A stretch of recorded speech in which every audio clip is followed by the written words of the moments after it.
Omniman flottait à côté du cercle, ses pieds lévitant juste au-dessus du sol. Il fixait la mort elle-même, mieux connue des plus hauts échelons de la fondation SCP sous le nom de O513. Ce n'était pas le faucheur de la légende anglaise en sa robe. Au lieu de cela, c'était un brouillard de visages fantomatiques se fondant les uns dans les autres et en ressortant. La pièce était jonchée de corps sans vie de garde et d'agents de la force d'intervention mobile. Il n'avait pas été à la hauteur de la force imparable du Viltrumite, qui n'avait qu'un seul objectif en tête: renverser la fondation SCP. Une des organisations les plus puissantes au monde a été défaite. La voie serait ouverte pour la conquête de la Terre par les Viltrumites. Il avait déjà affronté un grand nombre de sbires de la fondation Standard avec des armes avancées. Il était désormais prêt à terminer le jeu. Il allait frapper directement au cœur du pouvoir de la fondation, l'énigmatique Conseil O5. Un par un, il traquerait et éliminerait le corps dirigeant incroyablement puissant et hautement secret de toute l'organisation. Et Omniman commençait juste par 13 et remontait jusqu'au numéro 1. Et 13 se trouvait être la force de la mort elle-même, piégée à l'intérieur d'un cercle mystique dans une installation non répertoriée au Nouveau-Mexique. Même une figure aussi puissante et dangereuse qu'Omniman pouvait voir l'originalité de rencontrer la personnification de la mort elle-même en personne. « Tu es sur le point de goûter à la liberté. J'espère que tu es reconnaissant, dit-il. La mort a murmuré. J'espère que tu pourras aussi y goûter un jour. Je contrôle mes propres actions. Oui, autant que tu saches. » D'un seul coup de poing, Omniman a détruit l'installation rituelle qui liait l'entité. Elle s'est dissipée telle de la fumée et a disparu. Un de moins, 12 à aller. Il a utilisé la technologie Viltrumite pour extraire des informations des bases de données du site. Étonnamment, trouver les indices menant à sa prochaine cible fut aisé. Quelle sottise. Peut-être qu'ils n'ont jamais prévu que des gens arriveraient jusqu'ici, donc leur cryptage était de plus faibles ici. Dans tous les cas, ce serait une erreur fatale pour eux tous. La prochaine mission l'a conduit en Europe, un vol rapide d'1 heure.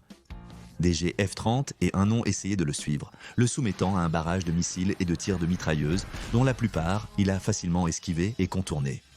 Il a finalement reculé et détruit ceux qui le poursuivaient.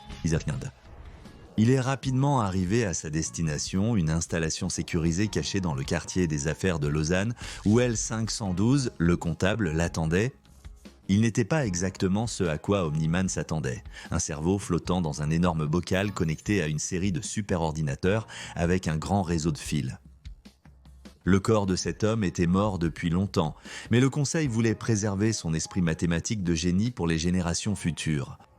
Il était le cœur des finances de la Fondation, faisant passer chaque calcul et compte à travers la matière grise de son esprit brillant mais désincarné. Et maintenant, une autre chose allait traverser son esprit, le point d'Omniman.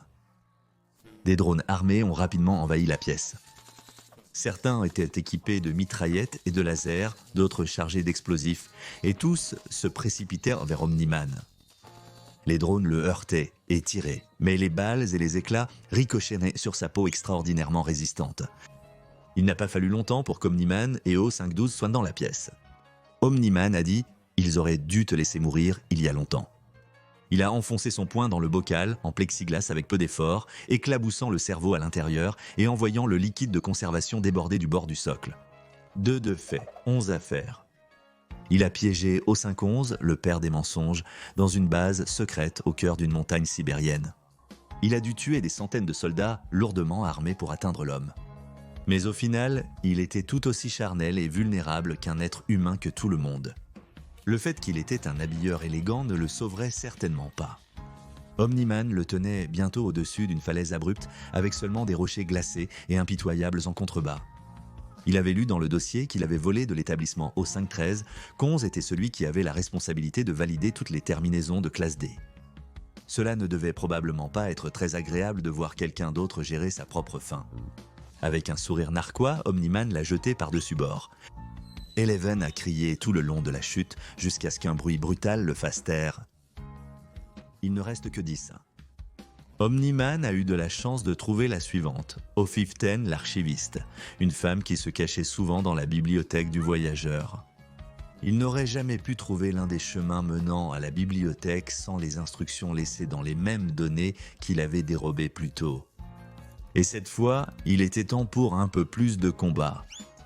Dans les couloirs sans fin et sinueux de la bibliothèque, l'archiviste a combattu Omniman avec toutes les capacités magiques qu'elle avait acquises grâce aux nombreux tomes ésotériques de cet endroit intemporel.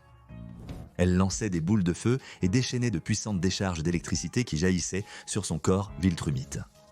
Ils causèrent de la douleur, mais ne semblaient jamais causer de réels dommages. Assez vite, Omniman a décidé d'y mettre fin. Il a foncé et a tué l'archiviste d'un seul coup décisif, éclaboussant ses livres de son sang. Il ne restait plus que 9 à tuer, et la fondation tomberait, et Viltrum ajouterait la terre à son vaste empire. Dans un gratte-ciel au centre de New York, Omniman a affronté Donna Wedu Taylor 059, une géologue renommée qui a été recrutée au conseil depuis le secteur public. Étant une humaine non anormale, elle n'avait aucun espoir de survivre contre Omniman. Quand il a fracassé la fenêtre, elle a sorti un MP5K de sous son bureau et a arrosé la pièce d'une grêle de balles. Peu de temps après, elle était morte, et Omniman avait encore plus de sang sur ses gants. O58 avait déjà été pris en charge au moment où Omniman est arrivé. Il avait été assassiné par le Conseil des années auparavant après que ses actions aient causé une brèche mortelle de SCP-682-CIS. Cette nouvelle ne l'a pas frustré. Omniman avait encore beaucoup de gens à tuer aujourd'hui. Avec O58 déjà mort, Omniman s'est immédiatement rendu dans un complexe à Kandahar où O57 testait de nouvelles armes anormales. Omniman est devenu malgré lui un sujet de test pour l'une de ses armes et lorsqu'il a été touché à la poitrine par un projectile d'un railgun expérimental, il aurait honte d'admettre que cela lui a coupé le souffle. Mais seulement pour un instant. Seth était en bas et regardait. Une femme sud-asiatique dans la quarantaine, vêtue d'un costume d'affaires soigné, entourée de guerriers tactiques d'élite armés de lasers. Parfait. Faites cela rapidement et efficacement. Omniman a plongé comme un oiseau de proie, encaissant simplement la volée de tirs de laser qui rebondissait sur son corps invincible. Il a percuté le sol comme un missile, générant une onde de choc qui a tué Seven et tous les agents à proximité. C'était encore un autre membre des personnes les plus puissantes du monde qui était envoyé à la tombe. Avec seulement 6 personnes restantes, la mission est presque accomplie. Il ne s'attendait pas à ce que la mission le mène à un vaste ranch dans l'ouest du Texas où le prochain membre du conseil O5 aimait passer ses journées. Il s'appelait Rufus King, O56, également connu sous le nom de l'Américain. Il a mérité ce nom, s'habillant comme un cow-boy classique avec une cravate bolo, un chapeau de 10 gallons et de grosses bottes. Quand Omniman est arrivé en volant, Rufus a sorti une paire de 6 coups anormaux de ses holsters à la hanche, tirant des balles de Magnum parfaitement visées sur l'ex-héros homicide. De manière choquante, Omniman a ressenti l'impact de chaque balle qui frappait son corps, s'enfonçant dans ses muscles et semblant lui zapper sa force. Tu crois que tes trucs extraterrestres peuvent surpasser l'ingéniosité américaine anormale, Viltrumat ? Rufus a aboyé avec un accent texan distinctif. Je vais te briser comme un bronco indiscipliné, petit morveux. Omniman détestait l'admettre, mais ce terrible Texan l'avait mis au tapis. Chaque fois qu'il essayait de s'approcher, il recevait une pleine phase de plomb anormal. À un moment, Omniman a dérapé et s'est écrasé au sol. L'Américain a commencé à avancer vers lui, déroulant son fouet anormal préféré. Allait-il ligoter un surhumain ? Mais Omniman a plongé sa main dans la terre et a attrapé un petit caillou. Il l'a lancé sur la tête de l'Américain, perçant son crâne et le tuant sur le coup. Un autre mord la poussière du Texas. 055 et 054 avaient une réunion d'urgence en Australie à l'arrière d'un véhicule blindé en mouvement, essayant de formuler un plan sur comment ils pourraient contrer la menace qui était actuellement en train de décimer leur rang. Ils ont tous eu un choc terrible lorsque le véhicule dans lequel ils se trouvaient a été soulevé dans le ciel puis jeté au sol à des vitesses incroyables. Tout le monde à l'intérieur, aussi bien les membres du conseil que leurs gardes, a rapidement pris la consistance du costume de Chunky. Il ne reste que 3 à tuer. O53 était une IA, facilement supprimée une fois que ses bases de données à Berlin ont été détruites, coupant les membres restants du conseil les uns des autres. Il était étonnant de voir combien de membres du conseil n'étaient même pas humains, mais ils ont tous disparu ou ont été éliminés de la même manière. L'avant-dernier péril était O52, une femme au visage majoritairement dissimulé par un chapeau et un châle. Accompagnés d'un étrange et vieux assistant, ils n'ont opposé aucune résistance lorsque Omniman est descendu devant eux. Vous ne montrez aucune peur, a dit Omniman. Intéressant. La mort vient pour nous tous finalement, a répondu la femme. Sachez juste qu'en me tuant, vous ne le faites pas parce que c'est votre décision. Et Omniman les a effectivement tués, mais il n'a pas compris ce qu'elle voulait dire. Le jour du carnage fut mémorable. La fondation SCP a mis tout ce qu'elle avait dans le combat. Des forces d'élite, une technologie de pointe et leurs défenses les plus impénétrables. Mais ce n'était pas suffisant. Omniman a tout dévasté sur son passage, ne laissant que la dévastation derrière lui. O5 du Conseil O5 était mort. Il ne restait que le plus ancien et le plus mystérieux d'entre eux, O5A1. Et alors qu'Omniman devait traquer les autres, celui-ci lui a envoyé un message psychique lui déroulant le tapis rouge. « Je suis en Afrique subsaharienne, Nolan, je viens de t'envoyer les coordonnées, retrouve-moi. » Il n'a pas fallu plus de 5 minutes à l'ancien super-héros vindicatif pour atteindre sa destination. Cela semblait être un morceau anonyme de désert jusqu'à ce qu'un coup porté au sol brise le boîtier à l'épreuve des bombes d'un bunker souterrain. Omniman s'enfonça dans les ténèbres, cherchant sa dernière cible. Celui qui représenterait vraiment la plus grande menace pour sa mission sur Terre, la Fondation SCP, à genoux. « Il est inutile de se cacher, nous ne faisons que retarder l'inévitable, dit-il. » Une voix provenant de l'obscurité retentit. « Ne penses-tu pas que c'était trop facile de tous nous trouver ? L'organisation la plus secrète de l'univers et un fil d'Ariane vous a conduit à chacun d'entre nous. » Omniman n'avait pas à s'inquiéter de ces sottises. Il avait sa mission et il n'y avait aucun moyen dans cet univers ou tout autre qu'il trébucherait à cet obstacle. Il descendit plus profondément dans le bunker qui prenait l'étrange qualité d'une maison des miroirs assombris, préservée par une sorte d'illusion étrange et anormale. Mais cela ne l'arrêterait pas, cela ne ferait que le ralentir. Sa chasse se poursuivait dans les étranges entrailles du bunker, ses nombreux couloirs tortueux et impossibles. C'est alors qu'il a de nouveau entendu la voix. « Tu es un soldat, Nolan.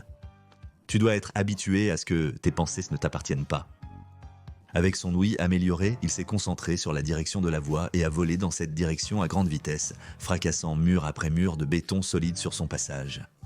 Pourtant, de l'autre côté, il n'y avait pas de cible, seulement d'autres couloirs étranges et tordus. « Tu crois vraiment que ces tours idiots vont m'arrêter ?» Il a dit. « T'arrêter ?»« Nolan, je t'ai aidé tout le temps, » a dit la voix sans corps. « Une fois par siècle, je pense qu'il est précieux d'avoir un changement de personnel. » Les conflits internes au Conseil peuvent entraver l'avancement des projets. Dans ces cas, il est précieux d'introduire un élément extérieur pour faire le ménage. Nolan a refusé d'écouter. C'était clairement d'autres jeux d'esprit humains idiots. Il trouverait cette créature sans valeur et l'écraserait comme l'insecte qu'elle est. Soudain, un projecteur s'allume, éclairant Omniman d'une lumière blanche intense. Ses yeux se sont rapidement adaptés à l'éblouissement, et il a vu un très vieil homme debout dans l'obscurité, enveloppé de haillons, avec des yeux froids et cruels. C'était O5A1. « Eh bien, tu voulais me voir, me voici. » Avant qu'il ne finisse sa phrase, Omniman est intervenu. Mais quelque chose a interrompu son élan. C'était comme si une main invisible, d'une force impossible, le maintenait en place. Il regarda en arrière et vit qu'un objet mystique avait été épinglé dans son ombre. C'était SCP-272, un vieux clou en fer capable d'ancrer n'importe qui sur place si son ombre est percée. Aussi fort qu'Omniman ait lutté, il ne pouvait pas bouger. Sa force incroyable était inutile. Il était à la merci de l'étrange vieil homme qui sortit de ses robes un appareil avec une grande gâchette rouge dessus.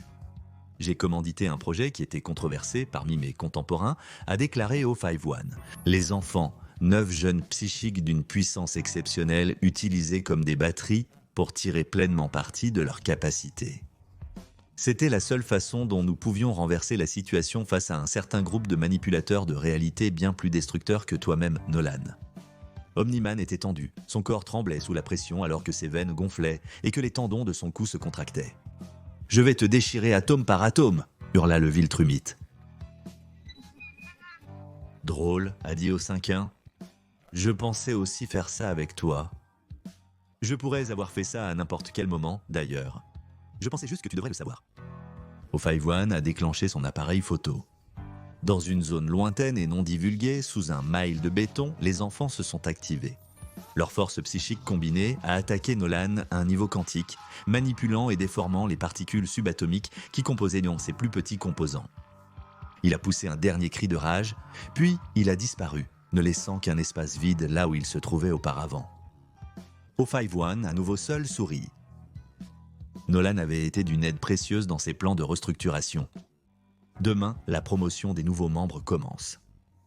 Découvrez maintenant, la fondation SCP contient One Punch Man, la grande surprise de Saitama, et Rick et Morty, plus puissants que la bataille de Mad Scientist de la fondation SCP pour plus.